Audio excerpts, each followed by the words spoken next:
C'est ma table à vieillir, là. Et puis moi avec. La patine du temps, elle tombe sur tout le monde, de toute façon. Hein. Et quand elle tombe sur des objets, elle leur donne un aspect qui m'intéresse et que je peux introduire dans certains travaux. Par exemple, j'ai un bronze là, qui est en train de vieillir d'une façon assez sympathique. La sculpture, c'est jamais que penser et sculpter. C'est-à-dire qu'on ne peut pas sculpter sans penser. C'est-à-dire que c'est pas donné comme ça, il ne suffit pas de taper ou ramasser un caillou et un bout de bois. Ça, c'est un aspect agréable des choses de la vie. Mais un sculpteur, lui, il doit signifier. Et la sculpture, enfin pour moi, l'art invente la personne. Je soupçonne que certains visseurs de boulons ne s'inventent pas trop. Mais enfin, bon... Ça, c'était ma période des chiens écrasés. Je ne sais pas si on peut dire un style. Cette diversité, c'est moi. Voilà, c'est ça mon style. Je m'adapte au moment de ce que je fais et aux circonstances qui sont autour de moi. Alors, si j'ai du bois, je travaille du bois. Si j'ai du plastique, je travaille du plastique.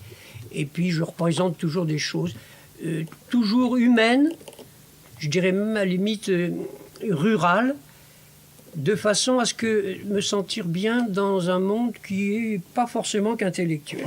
C'est assez indigeste, mais ils sont bons. J'ai des sculptures à Moscou, sculptures en Italie, à Milan, des sculptures à Madrid, à Barcelone, aux États-Unis. Bon, moi j'ai été gâté. Ceci dit, au niveau des marchands, je suis pas dans le créneau particulièrement vendable, voilà. Mais ça me plaît.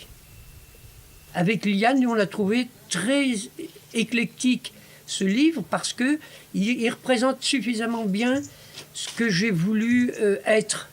Et ce que je voudrais démontrer, c'est que les artistes peuvent, avec les moyens techniques actuels, pouvoir faire des travaux, on ne peut pas dire à pas cher, mais ébaucher le travail de façon à ce que c'est lui qui conçoit son livre, et ça fait partie aussi d'un travail artistique pour moi. Hein. C'est-à-dire c'est aussi une création, un livre. Le tout, c'est que, à compte personnel, c'est difficile de diffuser. Et quand ceux qui ne sont pas vendus, je les appelle des rossignols, eh ben, j'en ferai une exposition, je les mettrai dans des cages, et puis je mettrai de la musique, des rossignols autour. Là, ça sera des rossignols à vendre avec la cage en plus. Ce qui sera quand même plus cher.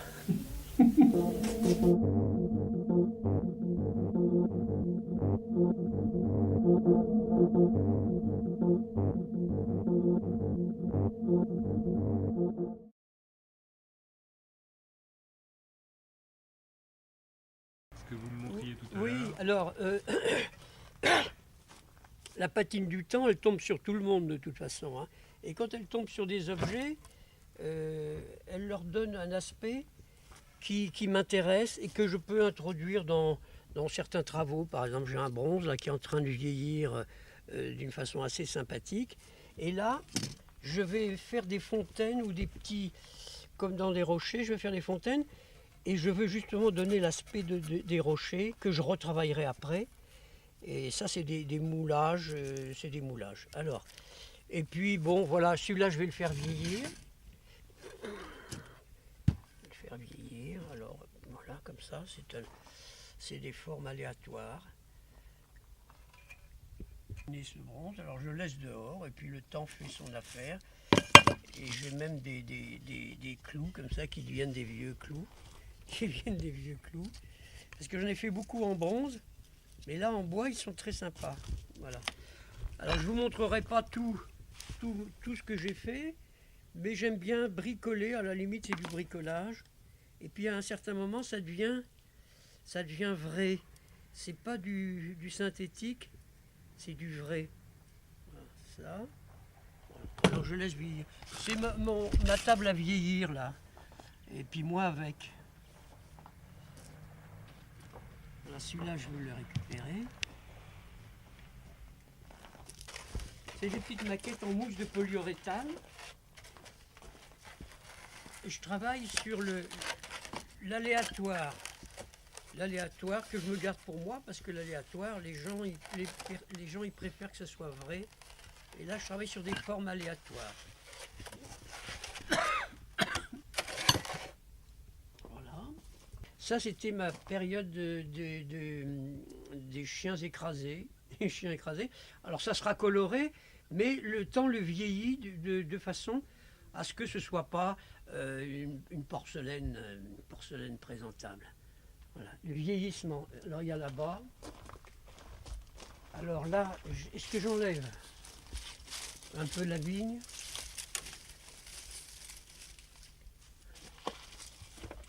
Voilà. Ça, c'est une maquette de buste.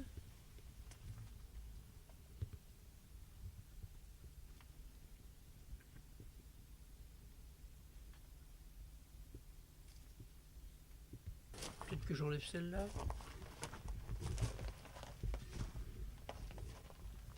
Puis je vais la manipuler peut-être après. Allez-y, je vous suis. Oui, à vieillir, vous mettrez à vieillir. C'est pas un asile de bois, c'est un vieillissement. Voilà, c'est des boîtes qui se referment comme ça.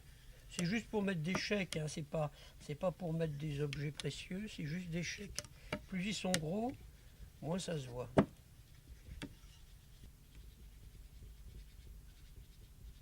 Oui.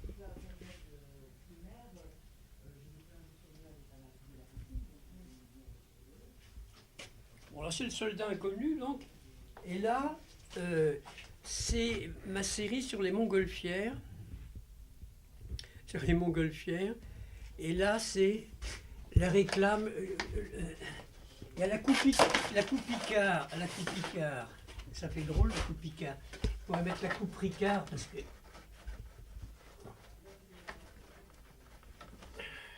Oh, il ne va pas tenir.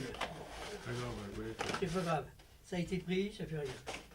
Voilà, donc c'est mes papiers froissés actuels, où j'en ai fait pas mal de montgolfières. Et puis, j'ai demandé les explications.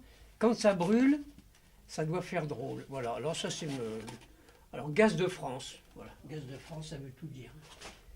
Voilà, j'ai un travail que je suis en train de faire, là. Des boîtes aussi, encore des boîtes comme ça, là, qui vont s'ouvrir. Toujours pour les chèques, ou les billets, les gros billets.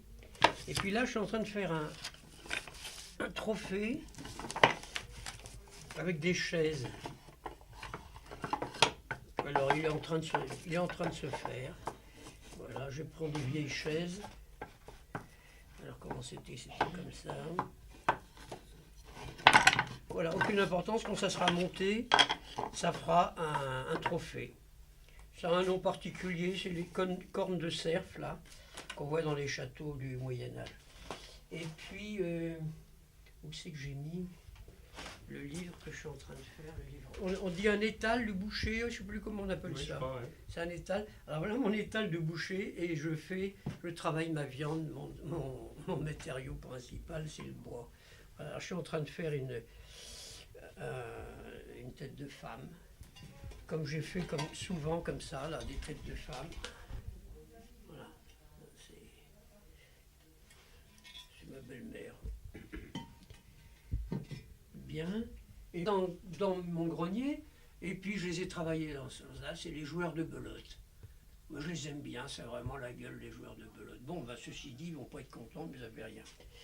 Voilà. Et puis je fais mes portraits, mes portraits, et puis mes... En ce moment, on a beaucoup travaillé sur le livre et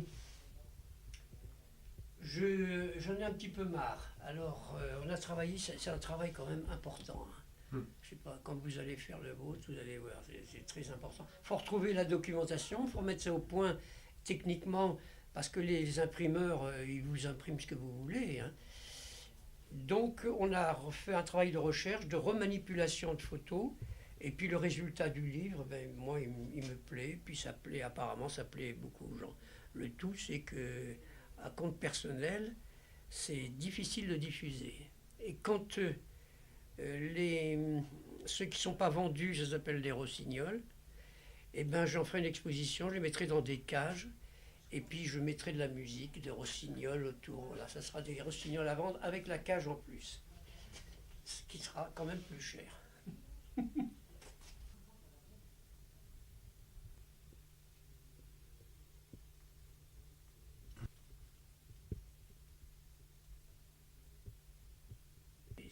C'est assez indigeste, mais ils sont bons. Bien. Alors, allez, le gouge. Bref.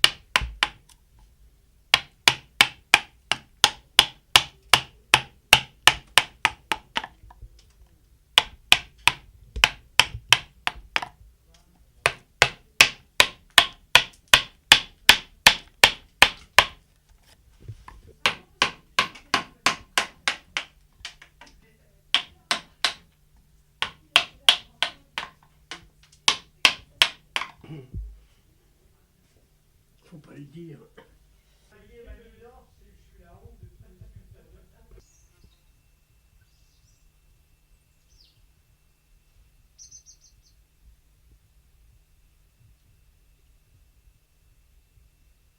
Le livre.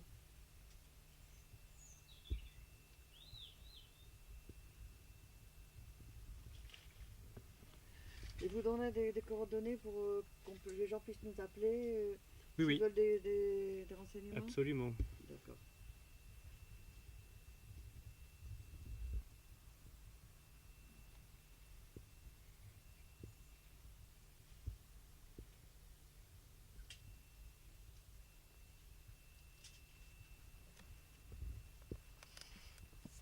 Filmez pendant que vous tournez quelques pages. Allez-y.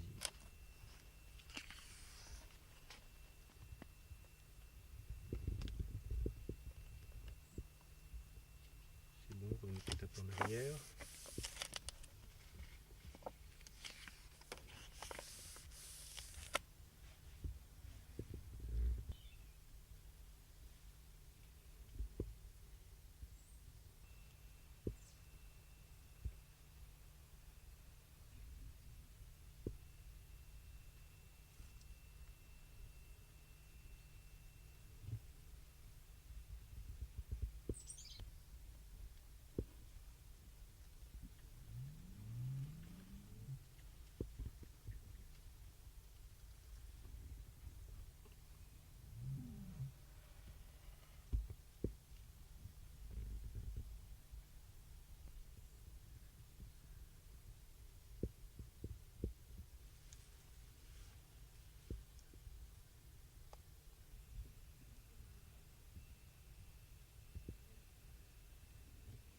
Alors ça c'est des fusains. Hein.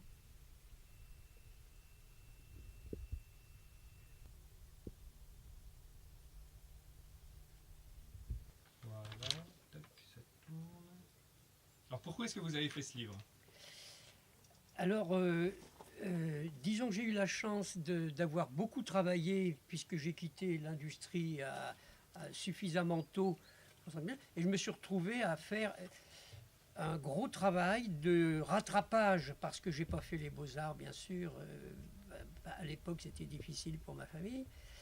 Mais j'ai fait ça parce que j'ai toujours été sculpteur ou peintre. C'est-à-dire que je ne vivais que par ça.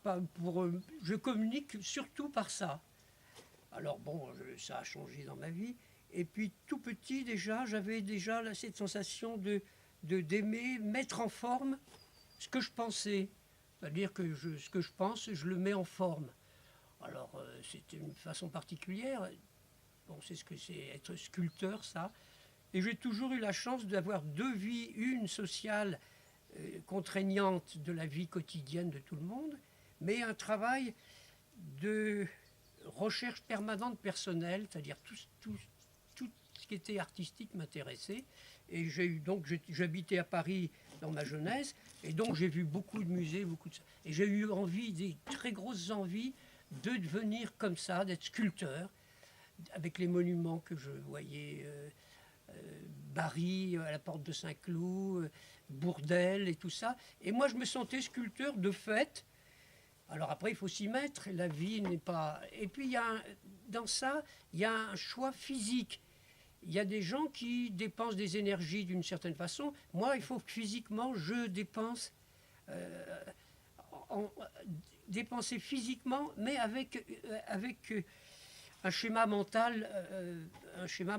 Donc, la sculpture, c'est jamais que penser et sculpter. C'est-à-dire qu'on ne peut pas sculpter sans penser.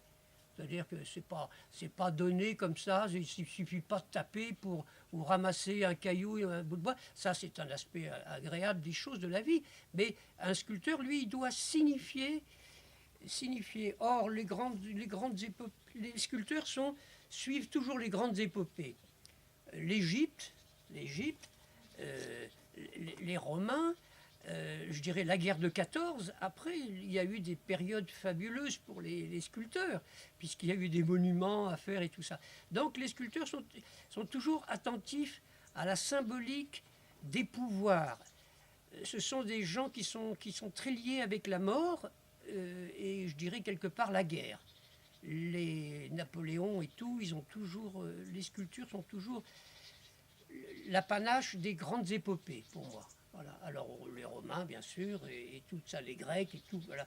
Donc on est des hommes d'épopée. Actuellement, les épopées, je n'en vois pas beaucoup. On a eu les périodes révolutionnaires où il y avait des expressions qui étaient fortes.